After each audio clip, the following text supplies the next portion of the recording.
जय Hind and welcome to study battle. हम लोग देख रहे हैं आज को जो सेशन देखेंगे भारतीय भूगोल के ऊपर, जिसमें से चैप्टर रहेगा कृषि के विषय में देखेंगे, पूरा डिटेल्स में अध्ययन करेंगे और जो भी प्रीवियस ईयर का क्वेश्चन रहेगा सारे को हम लोग डिस्कस करेंगे। तो देर न करते हुए स्टार्ट करते हैं। सामान्य परिचय से इंट्रोडक्शन चैप्टर है, इससे स्टार्ट करते हैं।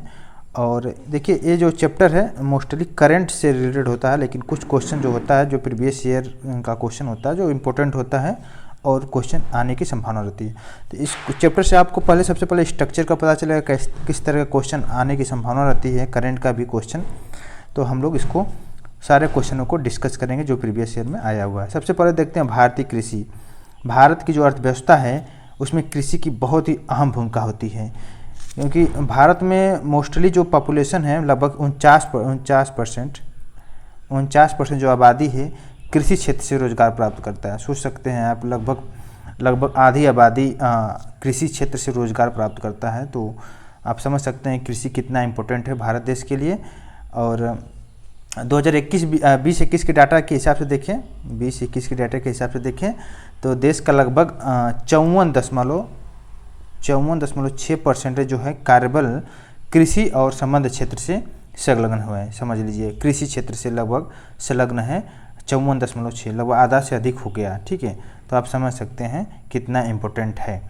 और जो जीबीए है, जीबीए होता है अर्थव्यवस्था में कितना हिस्सेदारी रहती है। तो कृषि का जो हिस्सेदारी है अगर करंट डेटा के हिसाब से देखें तो 18.8%। ठीक है, और सबसे ज़्यादा इस समय अर्थव्यवस्था में हिस्सेदारी है तो वो है सर्विस सेक्टर का हिस्सेदारी है। देखिए जब हम अर्थव्यवस्था पढ़ेंगे तो 3 तरह के सेक्टर होता है, प्राइमरी, सेकेंडरी और टर्सरी। तीनों सेक्टरों को हम लोग डिस्कस करेंगे। कौन सा इंडस्ट्री किससे जुड़ी हुई है सारे को हम लोग डिस्कस करेंगे। इस समय जो सर्विस सेक्टर है भारत की अर्थव्यवस्था में बहुत ज़्यादा योगदान दे रही है इस समय। ठीक है, इसके अलावा हम देखते हैं जो भारत में प्रथम कृषि विश्वविद्यालय कब स्थापना हुई। प्रथम कृषि विश्वविद्यालय की स्थापना हुई थी 1960 में, जो अभी उसका नाम है गोविंद बल्लभ पंत कृषि और प्रौद्योगिकी विश्वविद्यालय, जो कि पंतनगर उत्तराखंड में है। पंतनगर उत्तराखंड में। ठीक है, जब स्थापना हुआ तो उस समय उत्तर प्रदेश का पार्ट था 1960 में, लेकिन अभी अलग हो गया है उत्तराखंड, सो अभी उत्तराखंड में है। ठीक है, गोविंद बल्लभ पंत कृषि एवं प्रौद्योगिकी विश्वविद्यालय। ठीक है, तो ये रहा। इसके अलावा देखते हैं भारतीय कृषि का जो इतिहास है, इतिहास पुस्तक है, तो क्वेश्चन आ सकता है, बहुत इंपॉर्टेंट है। भारतीय कृषि का इतिहास, भारतीय कृषि का इतिहास जो पुस्तक है, भारतीय कृषि का इतिहास पुस्तक है, किसने लिखा है? तो लिखा है MS रंधावा ने लिखा है। बहुत ही फेमस बुक है इनका, MS रंधावा का इनका फुल नाम है मोहिंदर सिंह रंधावा। ठीक है, तो अब देखते हैं क्वेश्चन। अब ज़्यादा देर न करते हुए क्वेश्चन को देखते हैं, 1 बाय 1 डिस्कस करते हुए चले जाते हैं। ठीक है, जो भी क्वेश्चन रहेगा तो उसको हम लोग और अच्छा ढंग से डिस्कस करेंगे। तो पहला क्वेश्चन देखते हैं। सबसे पहले भारत में प्रथम विस्तृत कृषि संगणना कराई गई सबसे पहले, तो क्वेश्चन आ सकता है सबसे पहले कब कराई गई संगणना। सबसे पहले कराई गई 1970 से लेकर 71 में सबसे पहले भारत में प्रथम विस्तृत कृषि संगणना कराई गई। क्लियर, तो ये बहुत इंपॉर्टेंट है। इसके अलावा देखते हैं नेक्स्ट क्वेश्चन। कृषि संगणना 2015-16 के अनुसार देश में क्रियाशील जोतों, जिसे बोलते हैं ऑपरेशन होल्डिंग, की कुल संख्या वर्ष 2010-11 के 138.35 मिलियन से बढ़कर कितना हो गई। तो इसको देखते हैं, तो 138 से बढ़कर हो गई 146.45 मिलियन हो गई थी। ठीक है, इसके अलावा देखते हैं विगत 5 वर्षों 2010-11 से लेकर 2015-16 की अवधि में कार्यशील जोतों की संख्या में वृद्धि हुई है, 5.86% की वृद्धि हुई है। इसके अलावा देखिए विगत 5 वर्षों में मध्य परिचालित क्षेत्र, जिसे बोलते हैं ऑपरेटेड एरिया जो है, उसमें कमी आई है 1.1% की कमी आई है। नेक्स्ट क्वेश्चन, जनवरी 2019 में जारी कृषि संगणना 2015-16 के अनुसार देश के 14 राज्यों का देश की क्रियाशील जोतों की कुल संख्या में लगभग 91.01% हिस्सा है, जबकि कुल परिचालित क्षेत्रों में इन 14 राज्यों का हिस्सा जो है लगभग 88.19% है। ठीक है, इसके अलावा देखते हैं जनवरी 2019 में जारी कृषि संगणना और 2015-16 के अनुसार देश में सर्वाधिक जोतों की संख्या वाला राज्य, सबसे इंपॉर्टेंट क्वेश्चन है। तो ये देखिए क्वेश्चन जल्दी चेंज नहीं होता है इस तरह का क्वेश्चन। जनवरी 2019 में जारी कृषि संगणना 2015-16 के अनुसार देश में सर्वाधिक जोतों वाले जो राज्य हैं, सबसे पहले सबसे ज़्यादा जोतों वाला राज्य है उत्तर प्रदेश, उसके बाद बिहार, फिर महाराष्ट्र, फिर मध्य प्रदेश, फिर कर्नाटक। तो देख सकते हैं 1 बाय 1, फर्स्ट नंबर इसको दे सकते हैं, सेकंड इसको, थर्ड इसको, फोर्थ इसको और फिफ्थ कर्नाटक को दे सकते हैं। इसके अलावा देखिए जनवरी 2019 में जारी देश में कुल 157.82 मिलियन परिचालित क्षेत्र में सर्वाधिक योगदान देने वाले राज्य जो है राजस्थान है, महाराष्ट्र, उत्तर प्रदेश और मध्य प्रदेश है। ठीक है, इसके अलावा कर्नाटक भी है। देखिए ये सब डेटा, ये सब करेंट डेटा है। कृषि संगणना 2015-16 के अनुसार राज्य संघीय क्षेत्रों में क्रियाशील जोतों की संख्या में सर्वाधिक परसेंटेज जो वृद्धि दर्ज की गई है, तो इसमें मध्य प्रदेश का 12.74% है। ठीक है, ये MPPCS में क्वेश्चन आया हुआ है। नेक्स्ट देखते हैं जो कि बहुत इंपॉर्टेंट क्वेश्चन है, भारतीय कृषि का इतिहास लिखा गया है। सबसे इंपॉर्टेंट क्वेश्चन है भारतीय कृषि का इतिहास, जो पुस्तक लिखा गया अभी हम लोग डिस्कस किए थे, MS रंधावा ने लिखा है और इनका पूरा नाम क्या है, मोहिंदर सिंह रंधावा। ठीक है, उन्होंने हरित क्रांति के क्षेत्र में बहुत ज़्यादा इंपॉर्टेंट रोल प्ले किया था। तो भारतीय कृषि का इतिहास किसने लिखा, MS रंधावा। एक क्वेश्चन UPPCS में आया हुआ है मेंस के क्वेश्चन में। नेक्स्ट है भारत में एग्रो इकोलॉजिकल जोन्स, जो कृषि पारिस्थितिकी क्षेत्र है, उनकी कुल संख्या कितना है, कुल संख्या है इसमें 20 क्षेत्रों में बांटा गया है। एग्रो इकोलॉजिकल जोन्स को 20 क्षेत्रों में बांटा गया है। साथ ही साथ 60 जो है कृषि पारिस्थितिकी उप क्षेत्र में, इसको सब डिवीजन में बांटा गया है, इसको उप क्षेत्रों में। ठीक है, इनका जो वर्गीकरण किया गया है, इसका जो डिवाइड किया गया है मिट्टी, जलवायु और प्राकृतिक भौगोलिक परिस्थिति के आधार पर किया गया है। तो आई होप इतना क्लियर हो गया होगा। नेक्स्ट क्वेश्चन देखते हैं। भारत की शुष्क पेटी की अर्थव्यवस्था प्रधानतः कृषि आधारित है, एक कथन है, और कारण क्या है, इसमें द्वितीय हरित क्रांति के लिए बहुत क्षमता है। तो ये देखिए दोनों ही जो ऑप्शन है दोनों ही सही है। भारत की जो शुष्क पेटी की अर्थव्यवस्था है प्रधानतः कृषि पर आधारित है, बिल्कुल सही है, और इसमें द्वितीय हरित क्रांति के लिए बहुत क्षमता है। ठीक है, तो आई होप इतना क्लियर हो गया होगा। नेक्स्ट देखते हैं। नेक्स्ट क्वेश्चन जो है, नेक्स्ट क्वेश्चन है, ये भी देखिए क्वेश्चन आया हुआ है।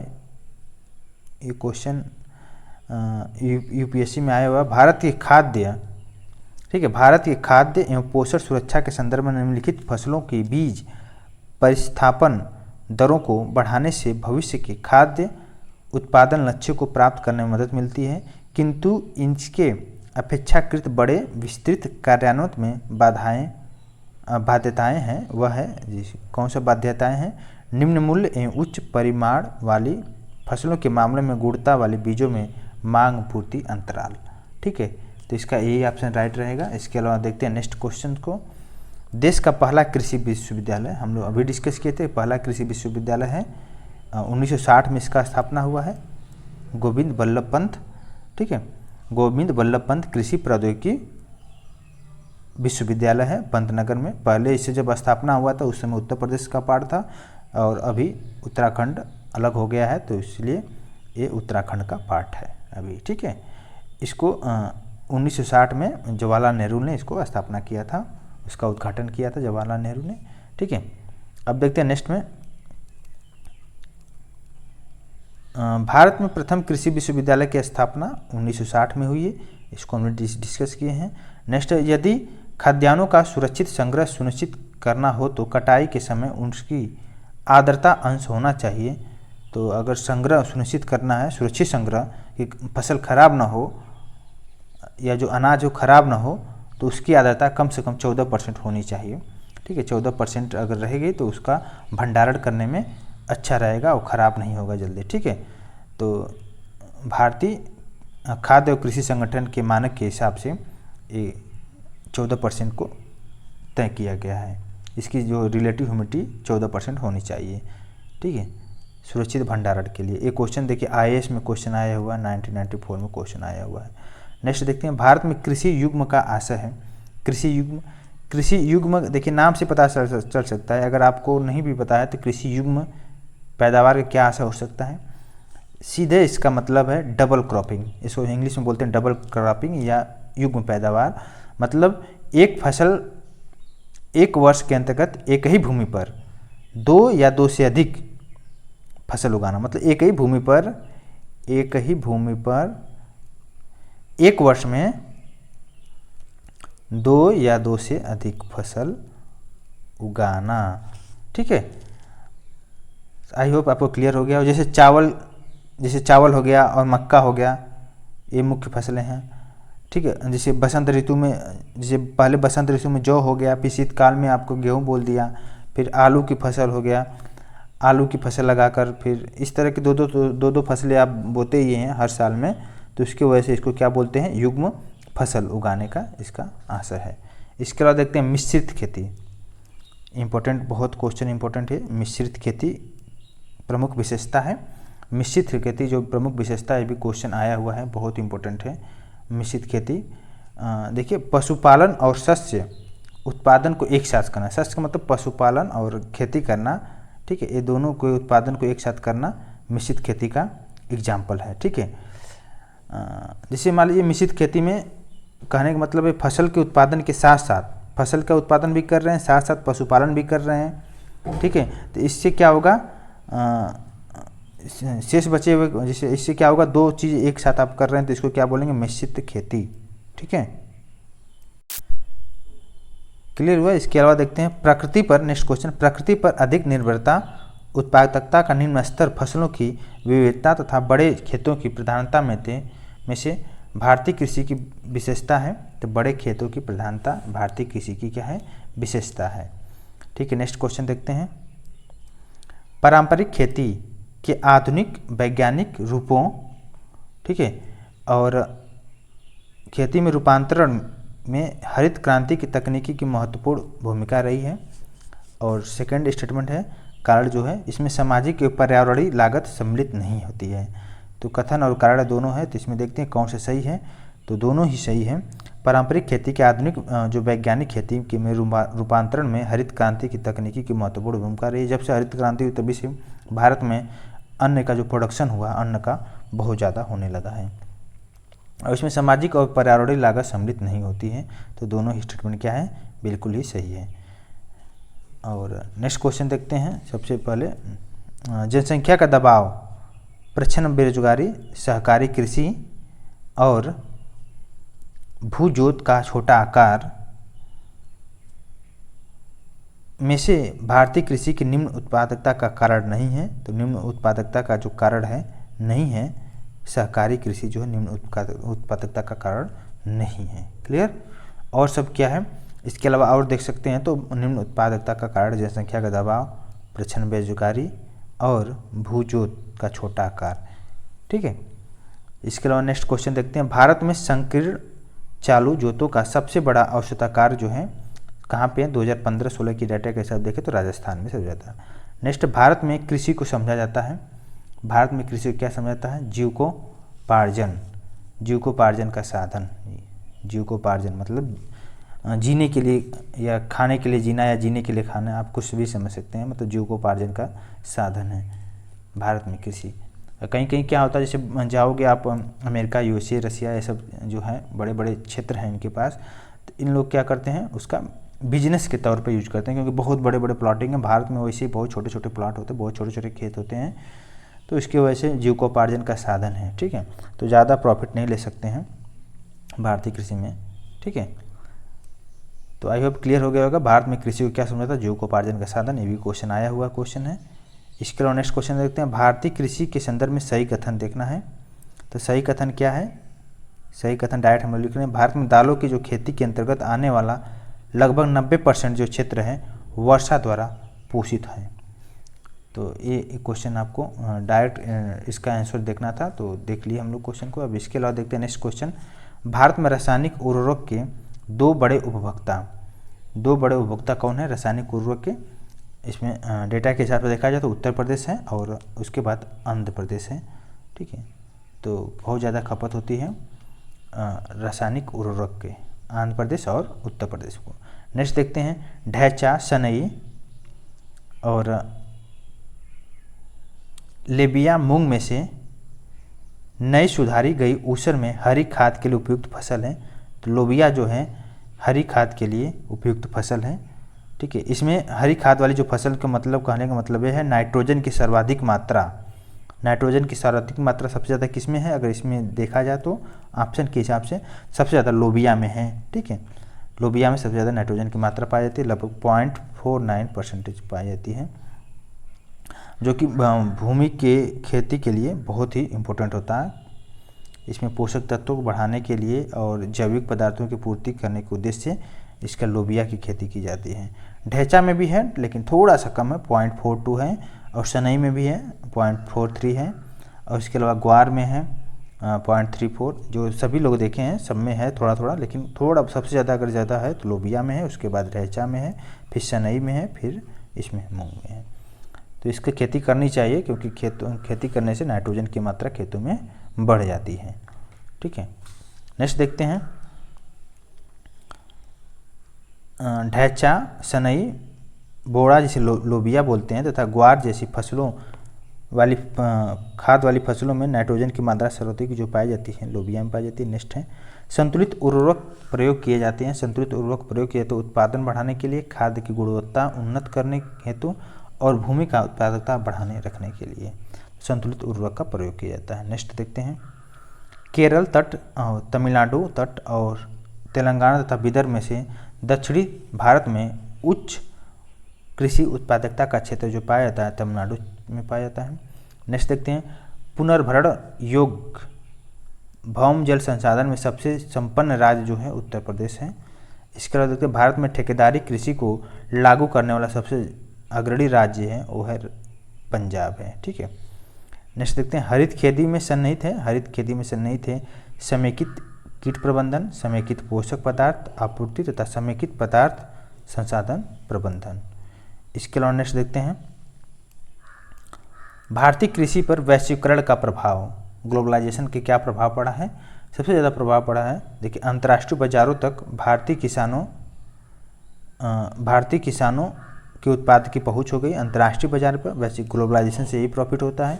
इसके अलावा देखिए नकदी फसल पर बल और आय समानता में वृद्धि हुई है। नकदी फसल पर बल और आय समानता में वृद्धि हुई है और आर्थिक सहायता में कटौती आदि, ये सब वैश्वीकरण का प्रभाव है, ग्लोबलाइजेशन का प्रभाव है। ठीक है, तो आई होप इतना क्लियर हो गया होगा।